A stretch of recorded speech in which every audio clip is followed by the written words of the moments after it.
Mrs. Harper walked into the hospital lobby with a sense of importance, the kind of attitude that filled the space before her words even came out.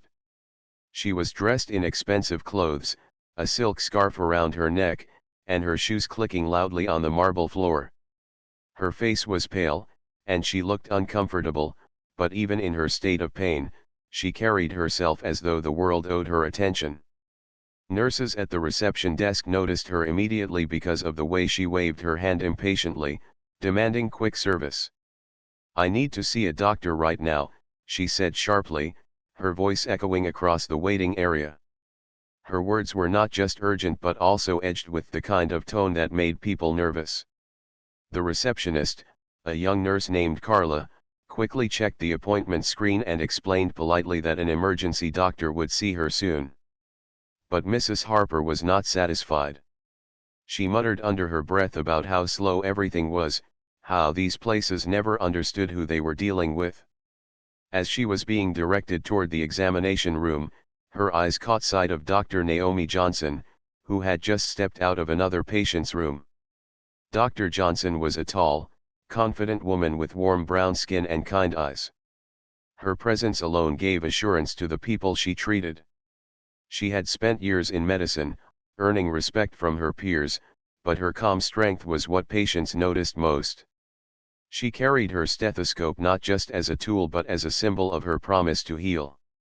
The nurse introduced Dr. Johnson as the physician who would take care of Mrs. Harper.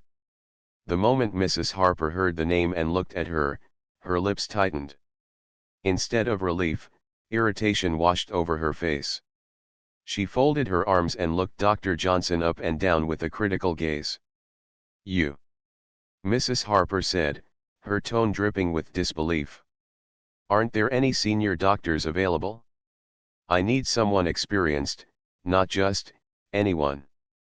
The nurse glanced nervously at Dr. Johnson, but the doctor didn't flinch. She had faced such moments before, and while the sting of prejudice never disappeared completely, she had learned to stay professional. She simply gave a small, calm smile. "Mrs. Harper, I am one of the senior doctors here," Dr. Johnson said in her steady voice. "I have reviewed your symptoms from the notes. Let's make sure you are comfortable, and then we'll run the necessary tests." But Mrs. Harper was not ready to accept her. She shook her head and scoffed, her voice rising so that others in the corridor could hear. "This is ridiculous. I came to this hospital because I wanted the best, and they send me, you. Do you even have enough experience?" Her words carried an insult that didn't need to be spoken directly. The assumption, the tone, and the dismissive look said everything. Dr. Johnson, however, refused to let frustration show on her face. She had met patients like this before, ones who judged her skin color before they judged her abilities. Years of training and success had taught her that her work would always speak louder than prejudice.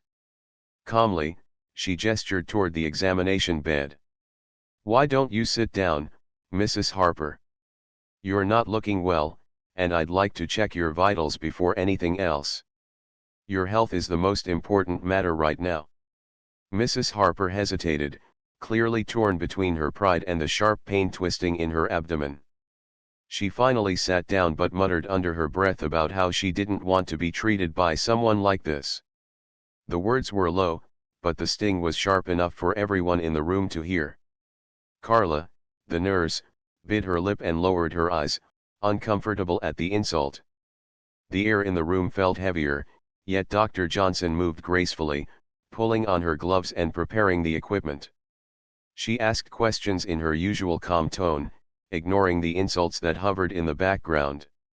"When did the pain start?" she asked gently. "Yesterday evening," Mrs. Harper replied curtly. "But it became worse this morning. It feels like something is twisting inside me." Dr. Johnson listened carefully, noting every word. She placed the stethoscope on Mrs. Harper's chest, listening to her heartbeat, then gently pressed her abdomen to identify the source of the pain. Mrs. Harper winced but quickly followed it with another sarcastic remark. "I hope you know what you're doing. This is not the time for experiments." Dr. Johnson nodded without reacting to the words. Her focus remained steady, her mind calculating possible causes for the pain. She ordered initial tests, including blood work and imaging, and explained to the nurse how to prepare Mrs. Harper. As they waited, Mrs. Harper kept glancing at Dr. Johnson, her eyes filled with doubt. Every few minutes, she found a way to throw in another sharp comment. I thought a hospital of this standard would have better doctors. Why is it always so hard to get proper care? I don't feel comfortable being treated like this. Yet, beneath her arrogance, fear was hiding. The pain in her body was not something she could ignore, and her frustration was also driven by worry. Somewhere inside, she knew she was in a vulnerable place, but her pride built walls around her fear, and those walls took the shape of cruel words. Dr. Johnson, however, never let her kindness waver. She spoke to the staff with patience, reassured the nurses, and explained every step clearly. Her presence created a balance in the room, and even though Mrs. Harper refused to acknowledge it, her own heart rate calmed slightly whenever Dr. Johnson spoke. By the time the test results started coming in, Mrs. Harper's condition had worsened. Her breathing became shallow, and sweat appeared on her forehead. Nurses rushed around to stabilize her. For a moment, Mrs. Harper's arrogant mask slipped as fear showed plainly in her eyes. She looked directly at Dr. Johnson for the first time, not as someone to dismiss but as the one holding control over her safety. But pride quickly returned, and she muttered again, I still don't trust this. Dr. Johnson simply placed a hand on the chart, looked her in the eye, and said quietly but firmly, Mrs. Harper, trust will come later. Right now, we need to focus on saving your health. Her words carried a weight that silenced the room. Even Mrs. Harper, for the first time since walking in, had no reply. The truth of her situation was undeniable. Her life was slipping into the hands of the very person she had insulted. The irony of the moment hung thick in the air, though no one dared speak it aloud. Dr. Johnson continued her work, calm and focused, while Mrs. Harper sat in silence, realizing that her assumptions and prejudice had led her into the cruelest irony of all.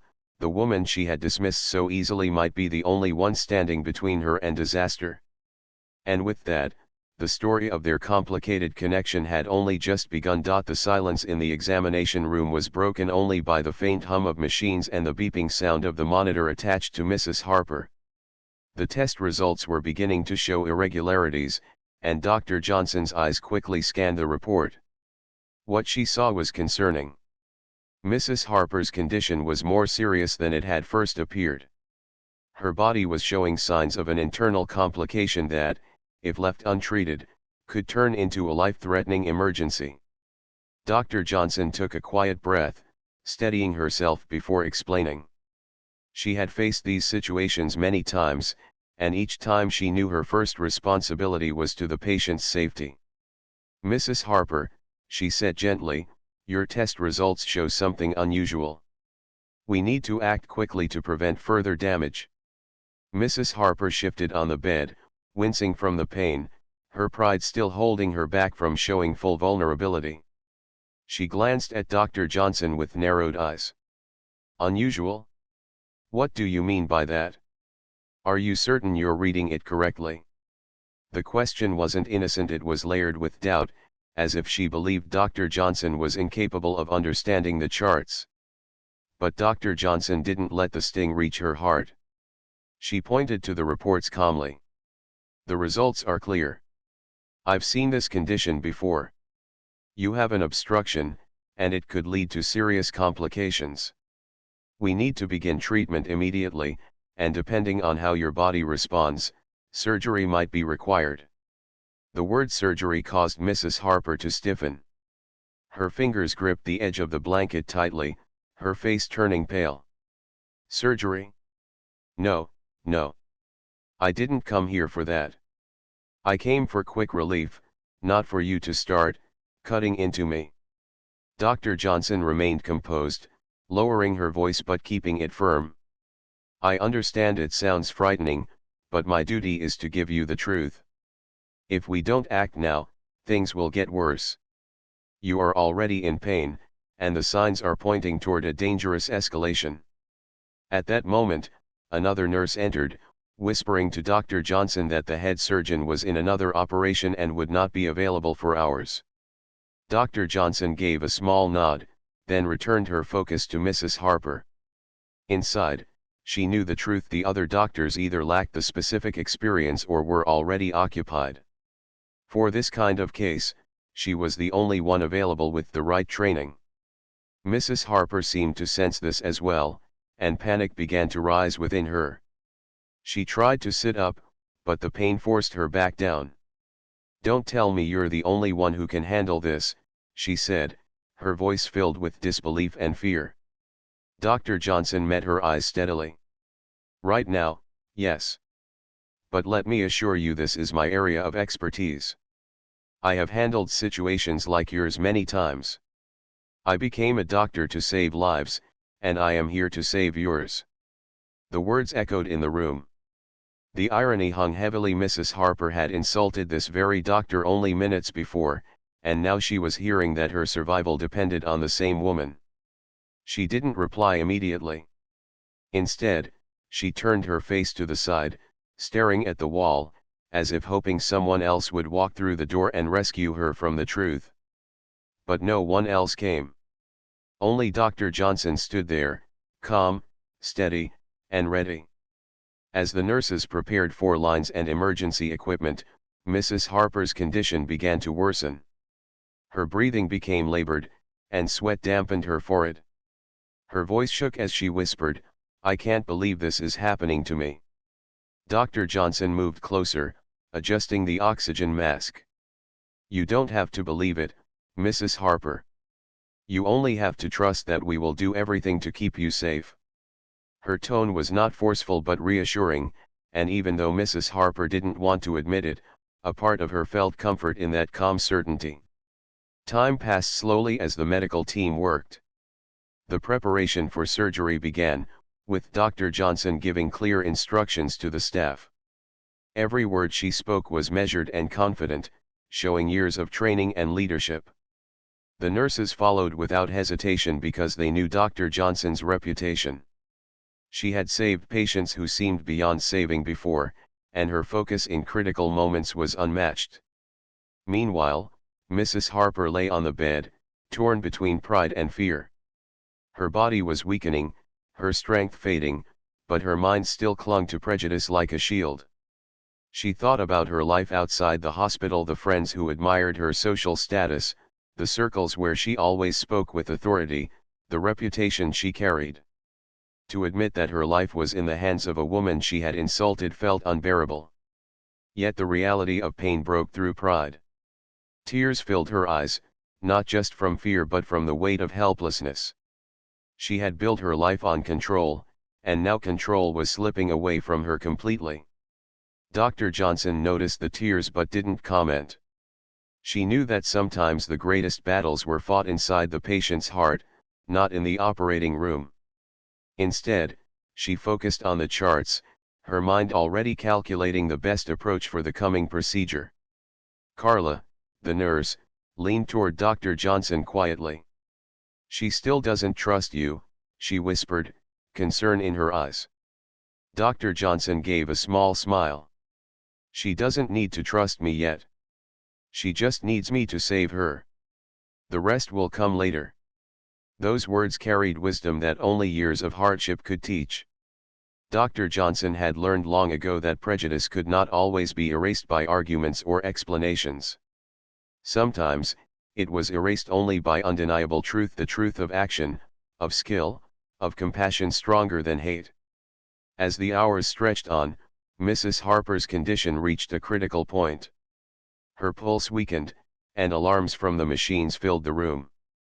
The staff rushed around, and for the first time, Mrs. Harper cried out, not in arrogance, but in raw fear.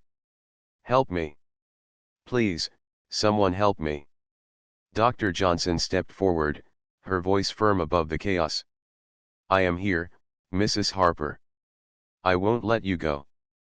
But we must begin now." At that moment, Mrs. Harper's eyes locked onto Dr. Johnson's face. For the first time, she didn't see skin color, background, or the things her prejudice had built. She saw the calm strength of a doctor who refused to give up on her, even after the insults. And though she didn't say it out loud, a flicker of trust, fragile but real, appeared in her heart. The decision was no longer hers. Her body demanded action, and Dr. Johnson was the only one capable of delivering it. As the team wheeled her toward the operating room, Mrs. Harper closed her eyes, whispering to herself, "Please let this work. Please." She didn't know if she was speaking to God, to fate, or to the very doctor she had insulted. But those words revealed something deeper. For the first time, she was letting go of control and allowing herself to be vulnerable in the hands of another. Dr. Johnson walked beside the stretcher, her mind focused and her heart steady. She had faced insults and discrimination many times before, but in moments like this, none of it mattered. A life was on the line, and she was the one chosen by destiny to protect it. The hallway lights passed overhead as they pushed the stretcher forward, and the journey toward the operating room felt symbolic. Mrs. Harper was being carried not just toward surgery but toward a turning point in her life, a point where prejudice and pride would collide with truth and humanity. And in the middle of it all stood Dr. Johnson, the woman she had underestimated, now becoming the only hope she had left. The operating room lights were bright, almost blinding, as Mrs. Harper was wheeled in on the stretcher. Machines beeped steadily, their rhythms filling the otherwise silent space. Nurses moved quickly around her, preparing tools, adjusting monitors, and ensuring everything was sterile and ready. The air smelled faintly of disinfectant and the cold, sharp scent of metal instruments. Dr. Johnson stood at the center, calm and steady, dressed in surgical scrubs, her gloved hands held at chest level. To anyone watching, she looked like a commander before a crucial mission, focused, unshaken, and prepared. She glanced briefly at the monitors, then at her patient. Mrs. Harper lay on the table, her face pale, her body trembling. Fear had stripped away her arrogance, leaving only the raw truth of vulnerability. Mrs. Harper's eyes flickered open for a moment, and she saw Dr. Johnson standing above her. Her lips quivered. "Are you, really the one doing this?" she asked weakly. Her voice was trembling, as though still hoping for another doctor to appear. Dr. Johnson leaned closer so her words would be clear but gentle. "Yes, Mrs. Harper. I will be the one performing your surgery. You are safe. Focus on your breathing. We will take care of the rest." There was no pride in her tone, no need to remind the patient of the insults earlier. She spoke only as a doctor, calm, compassionate, and precise. The anesthesiologist moved closer, preparing the medication. "Count backwards from 10, Mrs. Harper," he instructed. Mrs. Harper's eyelids grew heavy. Her last words before drifting into unconsciousness were faint but carried a strange mix of doubt and reluctant surrender. "Don't let me die." Dr. Johnson's eyes softened. She whispered quietly, though Mrs. Harper could no longer hear her.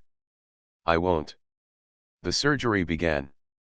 The room became a flurry of movement, but beneath it all was a rhythm, like an orchestra led by Dr. Johnson's steady hands.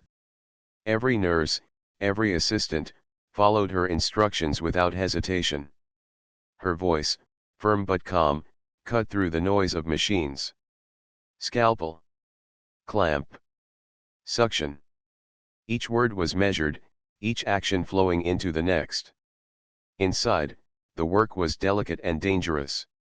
Mrs. Harper's condition was more complicated than expected. The obstruction was severe, and every small mistake could lead to disaster. But Dr. Johnson did not allow fear to touch her hands. Her years of training, the long nights of study, the countless hours of practice, all of it converged in this moment. Carla, the nurse assisting, watched in awe. She had worked with many doctors before, but something about Dr. Johnson's presence in the operating room was different. There was no panic, no rush, only steady determination. Even when unexpected complications appeared, Dr. Johnson adjusted quickly, guiding the team with precision. "Blood pressure is dropping," one nurse called out. "Stabilize with fluids," Dr. Johnson replied instantly, her tone unshaken. She never looked away from her work, her hands moving with confidence. For hours, the surgery continued. Sweat gathered on Dr. Johnson's forehead beneath her cap, but her focus never broke. She was not just fighting for a patient's life, she was proving, not with words but with action, that her worth was beyond doubt. Prejudice had no place in this room. Only skill, compassion, and resilience mattered here. Meanwhile, Mrs. Harper's body lay helpless on the table, her life suspended between fragility and survival. She would never know the small battles fought inside her, arteries carefully repaired, tissues delicately adjusted, dangerous bleeding controlled with quick precision. But each of those battles told a larger story, the story of a doctor refusing to give up on someone who had doubted her. Hours passed before the tide began to turn. The obstruction was cleared, the damage controlled, and the patient's vital signs began to stabilize. The monitors that had once shown dangerous dips now displayed steadier numbers. Relief spread quietly among the team, though no one celebrated yet. Dr. Johnson gave the final instructions, her voice lower now but still clear. "Close carefully. Minimize scarring. Let's keep her recovery as smooth as possible." When the last stitch was placed, Dr. Johnson finally allowed herself a deep breath. She stepped back, her shoulders slightly relaxing for the first time in hours. The team around her exchanged relieved glances. A life had been pulled back from the edge. Carla smiled behind her mask. "You did it again, Doctor." Dr. Johnson gave a small nod, her eyes reflecting both exhaustion and quiet pride. "We did it. All of us." She never claimed the victory alone. Mrs. Harper was moved to the recovery room, unconscious but stable. Machines monitored her heartbeat and breathing, both strong enough now to offer hope. Later, as Dr. Johnson removed her gloves and washed her hands, she caught her reflection in the mirror above the sink. For a brief moment, memories of the earlier insults replayed in her mind. The disbelief, the dismissive tone, the cutting words, all of it had been heavy. Yet here she was, having poured every ounce of her skill into saving that same woman. It wasn't the first time, and it wouldn't be the last. Prejudice came in many forms, and she had faced them all. But saving lives was her calling, and she would never let hatred decide her actions. She whispered to herself softly, "Compassion always wins." Meanwhile, in the recovery room, Mrs. Harper stirred. She was still weak, but her mind floated in fragments. In her dreams, she saw flashes, the bright lights, the sound of voices, the presence of Dr. Johnson leaning over her. Though unconscious, some part of her remembered the calm voice promising she would be safe. That memory lingered like a thread of comfort, weaving into her thoughts even as she drifted between sleep and awareness. The hospital staff who passed by her room later that evening spoke quietly about what had happened. They had seen the insults, the arrogance, and then the irony of it all. Word spread through the halls about how Dr. Johnson had once again shown extraordinary strength, not just in her skill, but in her dignity. For the staff, it was more than a surgery. It was a reminder of what it meant to be a healer. Night fell, and the hospital grew quieter. Dr. Johnson stayed longer than her shift required, checking in on her patient again and again. She didn't do it for recognition or approval, she did it because she cared. Each time she entered the room, she adjusted the blankets, checked the for, and made notes about the progress. Mrs. Harper remained unconscious, but if she had been awake, she might have seen something she had never noticed before: the patience, the dedication, the humanity that went beyond skin color or assumptions. And though she did not yet know it, her life had been changed, not just because she had been saved, but because the person who saved her was the very one she had doubted the most. The morning sun shone through the tall glass windows of the hospital, casting soft light into the recovery ward. Machines hummed steadily beside each bed, and nurses moved quietly from patient to patient. Inside one room, Mrs. Harper slowly began to wake. Her eyelids fluttered, and her breathing grew heavier as she tried to understand where she was. The beeping of the heart monitor was the first sound she registered, followed by the faint smell of antiseptic. Her throat felt dry, and her body was weak, but she was alive. For a few moments, she lay still, trying to piece together what had happened. Then, like a tide washing over her, memories returned: the sharp pain, the tests, the fear, the bright lights of the operating room. And finally, the face of the doctor she had insulted, leaning over her with calm determination. Her chest tightened, not from pain, but from a realization she could not escape. The very woman she had dismissed was the one who had saved her. The door opened quietly, and Dr. Johnson entered with a clipboard in her hand. She was dressed in her white coat again, her hair neatly tied back, her face calm as always. She glanced at the monitors, checked the 4-line, and made a note before speaking. "Good morning, Mrs. Harper," she said softly. "How are you feeling?" Mrs. Harper blinked at her, unsure how to respond. Her voice cracked as she whispered, "Tired, but alive." A faint smile touched Dr. Johnson's lips. "That's good. You went through a major surgery, but everything went well. Your vitals are stable, and if recovery continues like this, you'll be back on your feet in a few weeks." There was no trace of pride or reminder of the earlier insults in her tone. She spoke only as a doctor who cared about her patient's recovery. Mrs. Harper's gaze lingered on her, filled with hesitation. The words she wanted to say stuck in her throat. For years, she had carried herself with superiority, believing she knew who was capable and who was not. Now she was faced with a truth she couldn't deny. After a long silence, she finally whispered, You really saved me." Dr. Johnson looked directly at her and gave a single nod. "Yes. But it wasn't just me, it was the whole team. We worked together, and you pulled through." But Mrs. Harper shook her head weakly. "No, it was you. I remember." The weight of her pride pressed heavily on her chest. She wanted to apologize, but the words felt foreign in her mouth. For someone who had lived her life believing she was always in control, it was not easy to admit she had been wrong. Dr. Johnson, sensing the struggle, didn't press further. Instead, she adjusted the blankets and checked the 4-drip again. "Rest now. Recovery is as important as the surgery itself." She turned to leave, but Mrs. Harper's voice stopped her. "Doctor, wait." Dr. Johnson paused at the doorway, turning back with her usual calmness.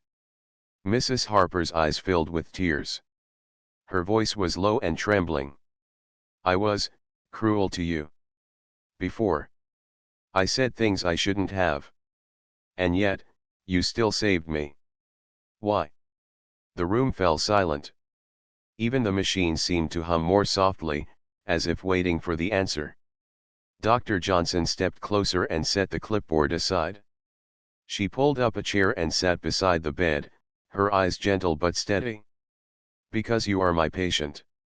When you came into this hospital, you were in pain and in danger. My job, my promise, is to save lives.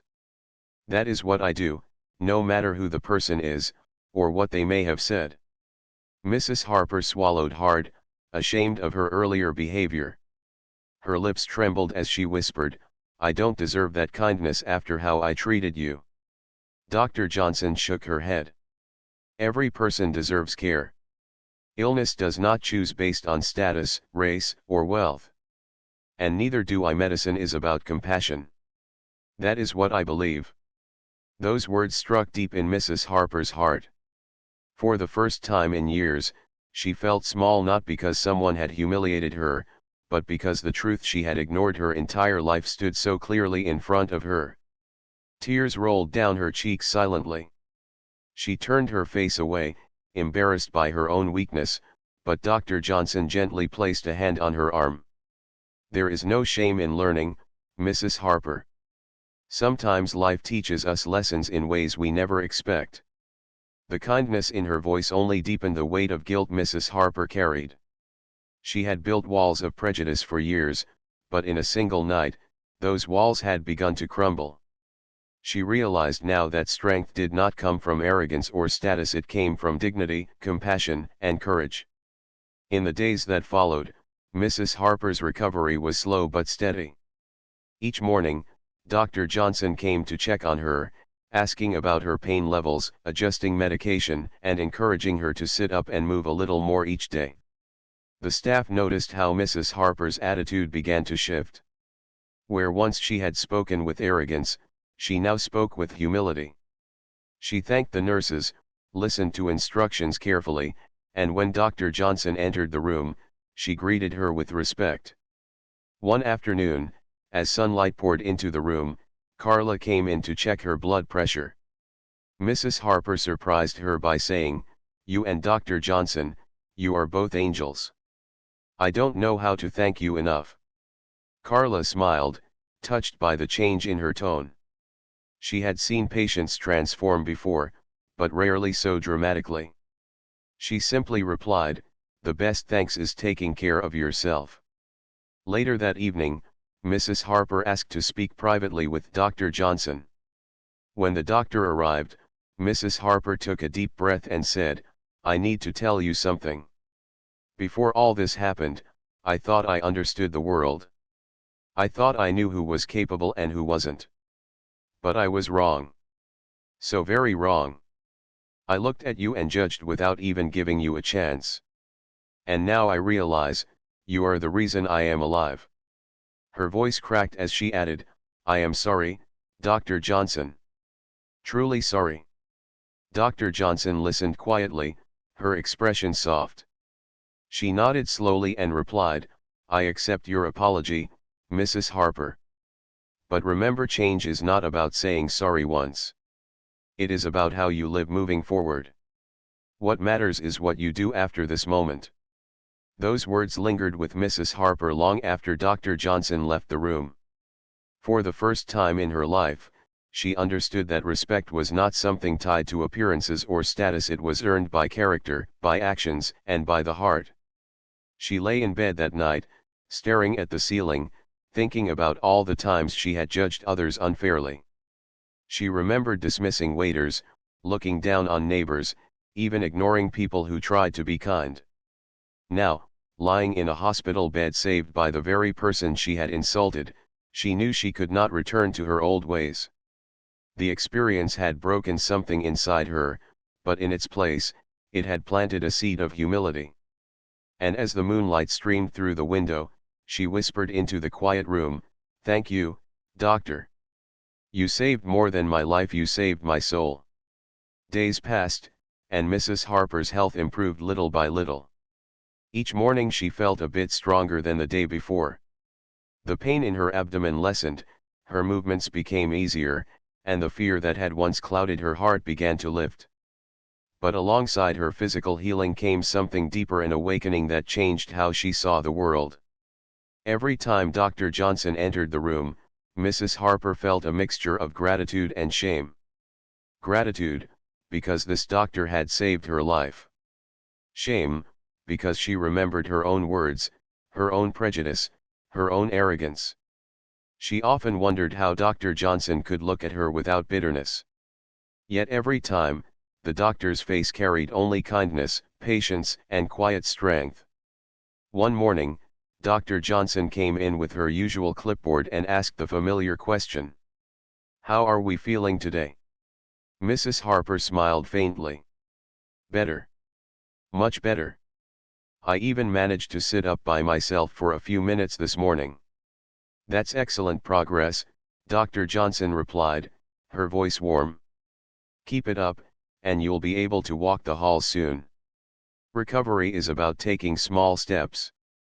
Mrs. Harper hesitated for a moment, then said softly, "You know, I've been thinking about everything. About how I treated you. About how I've treated people in the past. I can't change what I did before, but I don't want to be that person anymore." Dr. Johnson's eyes met hers, calm but firm. "Change is always possible. What matters is whether you truly mean it, and whether you act on it." The words lingered in the air long after Dr. Johnson left the room.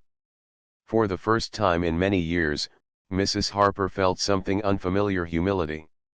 She realized that life had given her a second chance, not just in health but in character. A week later, Mrs. Harper was strong enough to walk with the help of a nurse. She held onto the railing of the hallway, her step slow but determined. Other patients passed by, some smiling, some too tired to notice. Mrs. Harper, who once might have looked at them with indifference, now looked at each face differently. She saw not status or appearance, but people who were fighting their own battles, just as she had. One afternoon, she overheard two nurses talking in the hallway. They were discussing Dr. Johnson's reputation in the hospital. "She's incredible," one said. "Last year she handled 3 emergency cases in one night and saved them all." The other nodded. "And she never takes credit. She always says it's the team. But honestly, she's the reason so many people are still alive." Mrs. Harper listened quietly, her heart heavy with guilt. She had doubted this woman, insulted her, looked down on her, and yet this was the kind of doctor she was. Respected, admired, and dedicated to saving lives. The weight of that truth pressed deeply into Mrs. Harper's conscience. Finally, the day of discharge arrived. Mrs. Harper was dressed in comfortable clothes, her bag packed, and the nurse wheeled her to the main lobby. Dr. Johnson came to give her final instructions. She explained the medications, the diet, the exercises Mrs. Harper needed to follow for full recovery. Her tone was professional but kind, leaving no detail out. When she finished, she smiled faintly and said, "You've come a long way. Take care of yourself, Mrs. Harper." Mrs. Harper nodded, but her eyes glistened with unshed tears. "Doctor, before I leave, there's something I need to say." Dr. Johnson waited quietly, giving her space. Mrs. Harper's voice trembled as she spoke. "Thank you. Not just for saving my life, but for showing me who you are. I was blind before, blind to my own arrogance, blind to the truth that people are not defined by color or status. I insulted you, and I regret it deeply. I can't erase what I said, but I want you to know, you've changed me." The words spilled from her heart, raw and sincere. The lobby seemed to grow quieter as the nurses nearby listened. Dr. Johnson looked at her, her expression soft but steady. "I appreciate your honesty. What matters now is how you live moving forward. Let this experience guide you. Let it remind you that every person deserves respect." Mrs. Harper nodded, tears sliding down her cheeks. For the first time in years, she felt lighter, as though she had let go of a heavy burden she had carried unknowingly. She reached out and gently touched Dr. Johnson's hand. "You saved my life, but more than that, you opened my eyes. I won't forget this." Dr. Johnson gave a small smile and squeezed her hand gently. "Take care, Mrs. Harper. That's all I ask." When Mrs. Harper left the hospital that afternoon, the world outside looked different. The sunlight seemed warmer, the air fresher, the people walking past more real. She noticed things she had ignored before: the tired father holding his child's hand, the nurse grabbing a quick lunch, the janitor cleaning the floor. For once, she saw them not as background figures in her world, but as human beings with lives and struggles of their own. At home, she found herself reflecting constantly. She thought of the dinner parties where she had made careless remarks, the neighbors she had dismissed, the strangers she had ignored. Now, each memory pricked at her conscience. She knew she had much to change. Weeks later, Mrs. Harper returned to the hospital for a follow-up. When she walked in, the staff noticed the change in her demeanor. She smiled at the receptionist, thanked the nurse who took her blood pressure, and greeted the cleaning staff warmly. Word spread quickly. Mrs. Harper was no longer the same woman who had once walked in with arrogance. When she finally saw Dr. Johnson again, she handed her a small envelope. "This is just a note," she said softly. "No gifts, no grand gestures, just words from the heart." Inside, the note read, "You didn't just save my life. You saved me from myself. I will honor this second chance by treating others with the respect they deserve."